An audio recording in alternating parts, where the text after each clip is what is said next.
नमस्कार। मैं चिराग नरसाना जूनागढ़ से। साहित्य जगत की ओर से दिए गए 4 शब्दों में से प्यार के रंग शब्द पर लिखी हुई अपनी खुद की कथा प्रस्तुत करने जा रहा हूँ। होली के दिन सुरजीत अपने ढाबे पर टंगी हुई राज्य परिवहन निगम की एक बस की तस्वीर को गमगीनी से देख रहा था। पीछे से आवाज़ आई, क्या बात है भाई। पर उसको याद आया, इसी तरह आज से 15 साल पहले होली के ही दिन वह तैयार होकर बड़ी ही खुशहाली में बस की राह देख रहा था कि पीछे से आवाज़ आई थी, क्या बात है सुरजीत, बड़े ही खुश नजर आ रहे हो, होली या और कुछ। उसने बोला, अरे यार, आज मैं 3 बजे की बस से शहर जा रहा हूँ। कल 11 बजे मेरी पंजीकृत शादी है सिमरन के साथ। सुबह निकलने से देर हो जाने की संभावना है, तो आज ही चले जाना है मुझे। मगर यार, ये 3:45 हो गए, अब 3 बजे आने वाली बस अब तक आई क्यों नहीं? वही तो, कोई बात नहीं, ये जो बस आई है वो चली जाए, फिर सिमरन को कॉल लगाता हूँ। वैसे 2:30 बजे तो मैंने बात की थी, तब तक तो सब कुछ ठीक ठाक ही था, पता नहीं क्यों देर हो गई इतनी। दरअसल बात ये थी, सुरजीत का ढाबा स्टेट हाईवे पर था। बहुत सारे मुसाफिर यहाँ अपनी गाड़ियाँ रोककर चाय नाश्ता करते, फ्रेश होते, फिर चले जाते। राज्य परिवहन निगम की बसें भी यहाँ 10-20 मिनटों का विश्राम लेती थी। सिमरन ऐसी ही एक बस में कंडक्टर के रूप में आती थी। होली वाले दिन ही वो भर्ती हुई थी। उस दिन सिमरन का नौकरी का पहला दिन था और वह 3 बजे आने वाली बस में कंडक्टर थी। हंसमुख स्वभाव की सिमरन हमेशा अपने चेहरे पर स्मित लिए फिरती।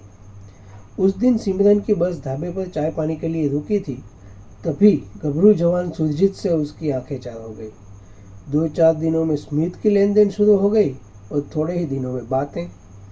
दोनों के ख्यालात भी मिलते थे और स्वभाव भी। सिमरन विधवा माँ की इकलौती बेटी थी और सुरजीत अनाथ अकेला। बातों का सिलसिला और एक दूसरे के प्रति आदर उन्हें इतना करीब ले आया कि लोगों को उन दोनों से पहले पता चल गया कि उनमें कुछ है। दोनों प्यार के रंग में रंग चुके हैं। कुछ महीने यूं ही आंखों आंखों में बातों बातों में बीत गए। एक दिन दोनों ने अपने प्यार का इजहार भी कर लिया।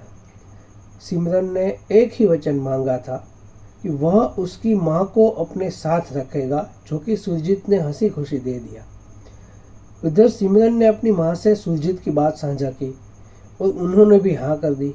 बस फिर क्या था, दोनों ने कचहरी में शादी के लिए अर्जी भी दे दी। होली के दूसरे ही दिन उनकी शादी थी, इसलिए आज सुरजीत तैयार होकर 3 बजे आने वाली बस का सिमरन का बेसब्री से इंतजार कर रहा था। मगर आज पता नहीं क्यों 4 बजने वाले थे पर सिमरन नहीं आई। और 2 दिन पहले उसके ढाबे पर आ चुकी माताजी और वह दोनों जाने के लिए तैयार बैठे थे। इतने में राज्य परिवहन निगम की एक दूसरी बस वहां आई। आज ये बस में कुछ ज्यादा ही भीड़ थी। जाहिर सी बात है कि वह परिवहन निगम के कई कर्मचारियों को भी सुरजीत और सिमरन की प्रेम कहानी का पता था। आई हुई बस के कंडक्टर ने शीघ्रता से आकर बताया, जो सुनकर सुरजीत के पैरों के तले से जमीन खिसक गई। उसने बताया कि सिमरन की बस का अकस्मात हुआ है। सिमरन और बस चालक बुरी तरह से घायल हुए हैं। सभी को नजदीकी अस्पताल में ले जाया गया है। कुछ मुसाफिरों को हम अपनी बस में साथ ले आए हैं। अंतिम वाक्य खत्म होने की प्रतीक्षा किए बिना ही सुरजीत ने माँ को आवाज दी और अपनी मोटरसाइकिल की ओर बढ़ गया। वह दोनों जब अस्पताल पहुंचे तब अधिकृत तबीब सिमरन के मुंह को सफेद वस्त्र से ढक रहे थे। अपने आंसुओं को नजरबंद करके सुरजीत ने रोती बिलखती माँ को संभाला। सुरजीत ने माँ की उपस्थिति में सिमरन का अपनी सिम्मों का अंतिम संस्कार भी किया। उस होली को आज 15 साल हो गए थे। आज भी माँ सुरजीत के साथ उसके ढाबे पर रहती है और सिमरन सुरजीत के दिल में, जहन में, उसके मन में। कोई सुरजीत को शादी क्यों नहीं की पूछे तो वह कहता, प्यार जिंदगी में एक ही बार होता है। प्यार का रंग किसी पर दोबारा नहीं चढ़ता। मुझ पर सिमरन के प्यार का रंग इस कदर चढ़ चुका है कि मेरे साथ ही जाएगा। उसकी यादें मेरे जीवन को रंगों से भर देती है। माता जी है जिनका आशीर्वाद मेरे साथ है। माता जी की सेवा करने में मुझे सिमरन को प्यार में दिए हुए वचन की पूर्ति का संतोष मिलता है। उसको जानने वाले सभी ये सोचते रहते थे कि बिछड़ते रिश्ते वाले इस युग में क्या ये भी इसी मिट्टी का इंसान है। और ये भी कहते हैं, और कुछ लोग ये भी कहते हैं कि कुछ रंग प्यार के ऐसे भी होते हैं। अस्तु।